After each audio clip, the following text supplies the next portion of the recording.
இலங்கையில் குண்டுவெடிப்பு தாக்குதல் தொடர்பாக மேலும் 16 பேர் கைது செய்யப்பட்டுள்ளனர். இதன்படி கைதானவர்கள் எண்ணிக்கை 76ஆக அதிகரித்துள்ளது. ஞாயிற்றுக்கிழமை இலங்கையில் தேவாலயங்கள் மற்றும் நட்சத்திர விடுதிகளில் தொடர் வெடிகுண்டு தாக்குதல் நிகழ்த்தப்பட்டது. இதில் 359 பேர் உயிரிழந்துள்ளனர். நூற்றுக்கணக்கானவர்கள் காயமடைந்துள்ளனர். உலகையே உலுக்கிய இந்த தாக்குதல்கள் தொடர்பாக இலங்கையில் தீவிர விசாரணை நடைபெற்று வருகிறது. பல்வேறு இடங்களில் சோதனைகள் தீவிரப்படுத்தப்பட்டுள்ளன. இதுவரை 76 பேரை கைது செய்து விசாரணை நடத்தி வருவதாக காவல்துறையினர் தரப்பில் தெரிவிக்கப்பட்டுள்ளது. கைது செய்யப்பட்ட பலரும் தேசிய தௌஹீத் ஜமாத் அமைப்பின் தொடர்புடையவர்கள் என சொல்லப்படுகிறது. இதனிடையே நாடு முழுவதும் ட்ரோன்கள் பறக்க தடை விதிக்கப்பட்டுள்ளது.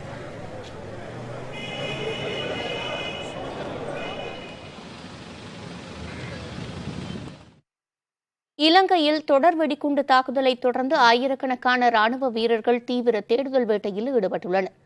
தொடர் வெடிகுண்டு தாக்குதல் குறித்து முன்கூட்டியே தகவல் தெரிந்தும் இலங்கை அரசு அலட்சியமாக இருந்ததால் 300க்கும் அதிகமான அப்பாவி மக்கள் பலியாகியுள்ளனர். அரசின் அலட்சியம் குறித்து பல தரப்பினரும் கேள்வி எழுப்பும் நிலையில் குண்டுவெடிப்பு சம்பவங்களை தொடர்ந்து நாடு முழுவதும் முழு வீச்சில் தேடுதல் பணி நடைபெற்று வருகிறது. குறிப்பாக ராணுவத்திற்கு கூடுதல் அதிகாரங்கள் அளிக்கப்பட்டுள்ளன. முதலில் 1300 ராணுவ வீரர்கள் மட்டுமே பணியில் இருந்த நிலையில் அந்த எண்ணிக்கை 6300ஆக அதிகரிக்கப்பட்டுள்ளது. கூடுதலாக விமானப்படை மற்றும் கடற்படையைச் சேர்ந்த 2000 வீரர்களும் தேடுதல் பணியில் ஈடுபடுத்தப்படுகின்றனர்.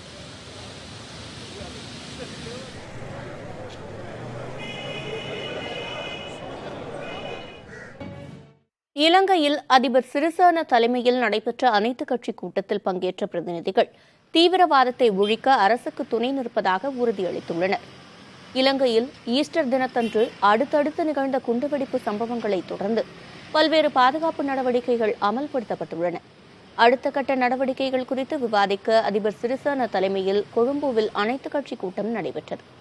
அதிபர் அலுவலகத்தில் தொடர்ந்து 3 மணி நேரம் நடைபெற்ற இந்த கூட்டத்தில் பிரதமர் ரணில் விக்ரமசிங்க, முன்னாள் அதிபர் மஹிந்த ராஜபக்ச, அமைச்சர்கள் மனோ கணேசன், ஹக்கீம், தமிழ் தேசிய கூட்டமைப்பின் தலைவர் ஞானசம்பந்தன் உள்ளிட்டோரும் பல்வேறு கட்சிகளின் பிரதிநிதிகளும் கலந்து கொண்டனர்.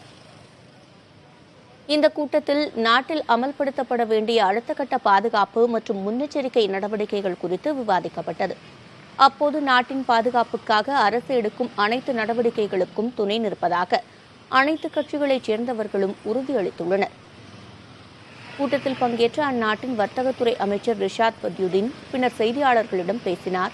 அப்போது இலங்கை மட்டுமின்றி உலக தீவிரவாதத்தை அழிக்க நாட்டு மக்கள் ஆதரவளிப்பதாக கூறினார்.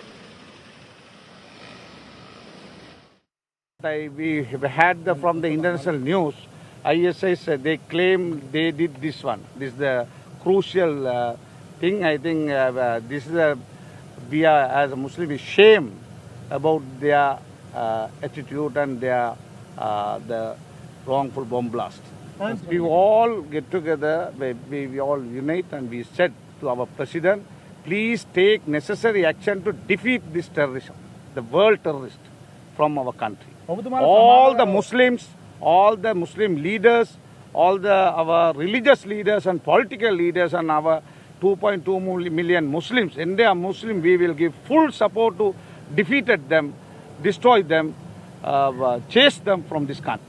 Inshallah, we can control why our country has the intelligence, they are very knowledgeable, and we defeated terrorism 30 years, LTT terrorism we defeated in this country. Our armed forces and our people of Sri Lanka, they are very united. We can do, inshallah. Whoever do terrorist activities, if they have any party or any organization, we have to ban that organization in this country. இலங்கையில் நடந்த தொடர் குண்டு வெடிப்பு தாக்குதல்களில் உயிரிழந்த இந்தியர்களின் எண்ணிக்கை 11ஆக அதிகரித்துள்ளது. இலங்கை வெளியுறவுத்துறை அமைச்சகம் இந்த தகவலை தெரிவித்துள்ளது. இலங்கையில் நிகழ்ந்த வெடிகுண்டு தாக்குதல்களில் வெளிநாட்டைச் சேர்ந்த ஏராளமானவர்கள் உயிரிழந்துள்ளனர். ஏற்கனவே இந்தியாவைச் சேர்ந்த 10 பேர் குண்டுவெடிப்பில் உயிரிழந்த நிலையில் மேலும் ஒருவர் உயிரிழந்திருப்பது உறுதி செய்யப்பட்டுள்ளது. இதனால் உயிரிழந்த இந்தியர்களின் எண்ணிக்கை 11ஆக உயர்ந்துள்ளது. இதனிடையே இலங்கையில் இயங்கும் கத்தோலிக்க தேவாலயங்களில் பிரார்த்தனைகள் அனைத்தும் ரத்து செய்யப்படுவதாக கத்தோலிக்க திருச்சபை அறிவித்துள்ளது.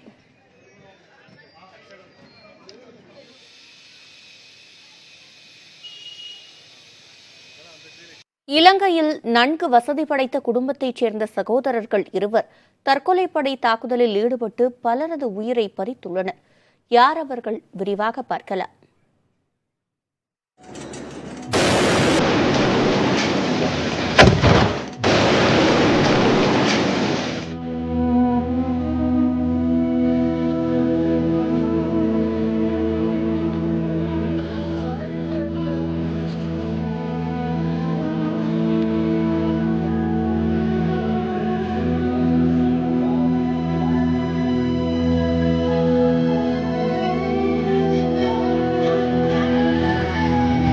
இலங்கையை குலுக்கிய தொடர் வெடிகுண்டு தாக்குதலில் வசதியான குடும்பத்தைச் சேர்ந்த சகோதரர்கள் இருவர் மனித வெடிகுண்டுகளாக செயல்பட்ட தகவல் அனைவரையும் அதிர்வடைய செய்துள்ளது. இன்சாப் இப்ராஹிம், இல்ஹாம் இப்ராஹிம் இருவரும் கொழும்புவின் தெமட்டக்குடையைச் சேர்ந்த தொழிலதிபர் முகமது இப்ராஹிமின் மகன்கள். நாம் காணும் இந்த வெள்ளை நிற வீடு இவர்களுடையதுதான். இலங்கை தொடர் குண்டுவெடிப்புகளுக்கான சதித்திட்டங்கள் இங்குதான் அரங்கேற்றப்பட்டதாக கூறப்படுகிறது.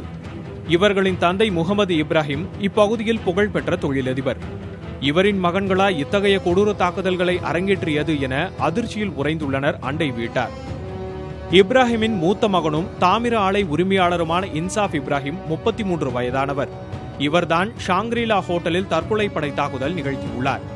இவரது சகோதரரான இல்ஹாம் இப்ராஹிம் மற்றொரு இடத்தில் மனித வெடிகுண்டாக மாறி தாக்குதல் நடத்தியுள்ளார். 31 வயதான இல்ஹாம் இப்ராஹிம் தேசிய தவ்ஹீத் ஜமாத் அமைப்பில் இருந்தவர் என தகவல்கள் தெரிவிக்கின்றன. குண்டுவெடிப்பு குறித்து தகவல் கிடைத்ததை அடுத்து தெமட்டக்குடையில் உள்ள இப்ராஹிமின் வீட்டிற்கு அதிரடிப்படையினர் விரைந்திருக்கிறார்கள். வீட்டுக்குள் நுழைய முற்பட்ட போது பலத்த சத்தத்துடன் அங்கும் ஒரு குண்டு வெடித்திருக்கிறது. ஒரு காவல் ஆய்வாளரும் 2 காவலர்களும் அந்த இடத்திலேயே உயிரிழந்தார்கள். வீட்டுக்குள் இருந்த இல்ஹாம் இப்ராஹிமின் கர்ப்பிணி மனைவியான ஃபாத்திமா வெடிகுண்டை இயக்கியிருக்கலாம் என்று கருதப்படுகிறது. குண்டு வெடித்த பிறகு வீட்டுக்குள் சென்று பார்த்த பாதுகாப்பு படையினர் ஃபாத்திமா தவிர 2 குழந்தைகளும் இறந்து கிடப்பதை கண்டார்கள். 6 மகன்கள் 3 மகள்களின் தந்தையான தொழிலதிபர் முகமது இப்ராஹிமை காவல்துறையினர் கைது செய்து விசாரித்து வருகின்றனர். இப்ராஹிமின் குடும்பத்தினருக்கு இப்படியொரு பின்னணி இருக்கிறதா என அருகில் உள்ள வீட்டுக்காரர்கள் அதிர்ந்து போயிருக்கிறார்கள். புதிய தலைமுறைக்காக இலங்கையிலிருந்து ஒளிப்பதிவாளர் ஐயப்பனுடன் மணிகண்டன்.